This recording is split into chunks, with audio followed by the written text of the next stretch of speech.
আমি বিকাশ মজুমদার, আমার আইএনটিটিউসির সুন্দরবন জেলার সহসভাপতি এবং আমি 111 নম্বর ওয়ার্ডের সদস্য।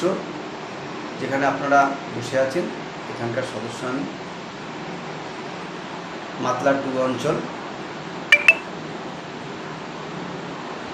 26 বিধানসভা ভোট পাখির চক্করে ভোট করা হচ্ছে এবং বিরোধীরা বারবার কটাক্ষ করে মাননীয় মুখ্যমন্ত্রী যে প্রকল্পগুলো করেছেন, অর্থাৎ সর্বপ্রথম কটাক্ষ করে যে লক্ষ্মী ভাণ্ডার, মহিলারা ভিক্ষা নিচ্ছেন, মমতা বন্দ্যোপাধ্যায় ভিক্ষা দিচ্ছেন 500 থেকে 1000 টাকা ইলেকশনের আগে বাড়িয়ে দেওয়া হয়।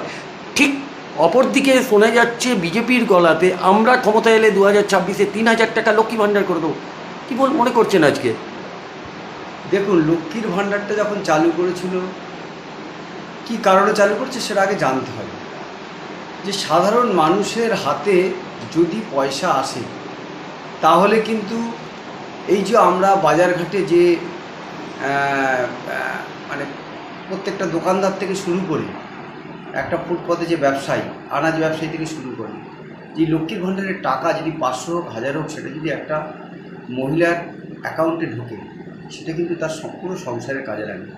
এর আগে কোনো সরকার কি ভেবেছিল যে এইরকমভাবে সাধারণ মানুষকে, পশ্চিমবাংলার এসব 8 কোটি 9 কোটি জনগণকে এরকম লক্ষ্মীর ভাণ্ডারে টাকা দেওয়া যায়?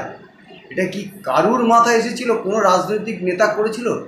মমতা ব্যানার্জি ছাড়া আপনি ভাবুন না, সারা পশ্চিমবাংলায় আর কে এই লক্ষ্মীর ভাণ্ডারের কথা ভেবেছে?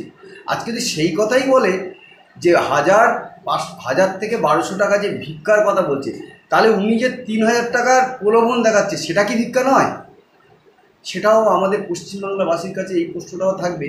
আর বিরোধী দলনেতার তার বডি ল্যাঙ্গুয়েজ, তার যে কথাবার্তা, মানে যে ধরনের অসংলগ্ন কথাবার্তা, সেটা কি পশ্চিমবাংলাবাসী দেখছে না যে আগামী দিনে যদি এই বিজেপি সরকার পশ্চিমবাংলায় আসে তাহলে কিভাবে সরকারটা চলবে সেটাও মানুষ বিবেচনা করবে।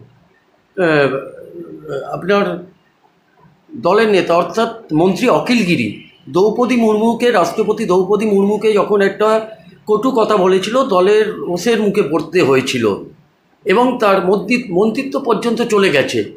কি করে বিরোধী দলনেতা আমাদের প্রথম বাংলার মহিলা মুখ্যমন্ত্রী অর্থাৎ মমতা বন্দ্যোপাধ্যায়কে যে ভাষায়, অদর্য ভাষায় আক্রমণ করছে, ফুফা, খালা, বেগম বলে, কি মনে করছেন যে আজকে সংস্কৃতি, কৃষ্টি, কালচার বাংলার কোথায় গেছে বলে?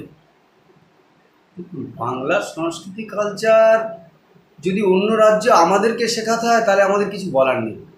বাংলার কি জায়গায় থাকবে এবং মানুষ আমাদের উন্নয়ন দেখে তারা কিন্তু আমাদের দলে যোগদান করছে। মমতা ব্যানার্জিকে দেখে আমাদের দলে যোগদান করছে।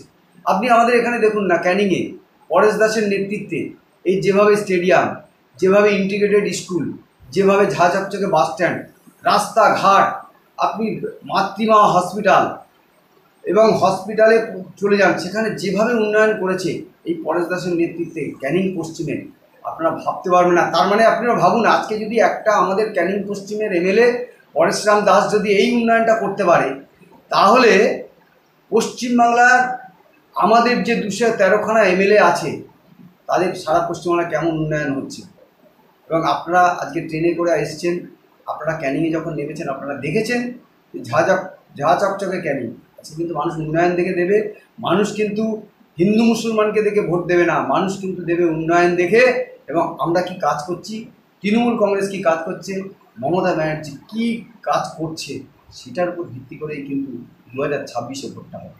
আচ্ছা, আপনার এলাকায় স্বাস্থ্যসাথী কার্ড এবং লক্ষ্মী ভাণ্ডার নিশ্চয়ই হয়েছে, তো স্বাস্থ্যসাথী কার্ডে কোনো কি এক্সেপশনাল ঘটনা কিছু আছে যারা এই কার্ডটি পেয়ে খুব উপকৃত হয়েছে বা তাদের খুব লাভ হয়েছে? লাভ হয়েছে বলে প্রচুর লাভ হয়েছে। ক্যান্সার পেশেন্ট, তার ট্রিটমেন্ট হয়েছে। ওপেন হার্ট সার্জারি, তার ট্রিটমেন্ট হয়েছে স্বাস্থ্যসাথী কার্ডে। এবং আমার এলাকায় আছে, আমি জানি। এবং আমাদের এই ক্যানিং পশ্চিমে প্রচুর হয়েছে যে স্বাস্থ্যসাথী কার্ডের ডিশান পর্যন্ত, রুবি হসপিটালে পর্যন্ত, তারপর আপনার এমআরআইতে হয়েছে। প্রত্যেকটা হসপিটালে কিন্তু এই ফেসিলিটিটা কিন্তু স্বাস্থ্যসাথী প্রচুর মানুষ পেয়েছে। এবং এই স্বাস্থ্যসাথী হওয়ার ফলে মানুষ যা উপকৃত হয়েছে, শুধু স্বাস্থ্যসাথী না, কন্যাশ্রী, রূপশ্রী, একটা রূপশ্রী একটা গরিব মানুষের মেয়েকে বিয়ে দিতে পারত না, সেই রূপশ্রী কিন্তু হওয়ার ফলে কিন্তু এত গরিব মানুষের উপকৃত হয়েছে মানুষ, আপনারা ভাবতে পারবেন না। কন্যাশ্রী, আজকে কন্যাশ্রী হয়েছে বলে আজকে মেয়েরা এত ভালো মতো পড়াশোনা করছে, উচ্চশিক্ষায় তারা শিক্ষিত হচ্ছে, এটাও কিন্তু ভাবতে হবে। আজকে সবুজ সাথী থেকে শুরু করে খাদ্য সাথী, বিনা পয়সায় 2 টাকা কেজি চাল, পশ্চিমবাংলার বাইরে আর কোন রাজ্যে আছে আপনি আমাকে বলুন তো, কোন রাজ্যে আছে? আচ্ছা দাদা, আপনার ওয়ার্ডে কী কী উন্নয়ন হয়েছে? খেলা ময়দান,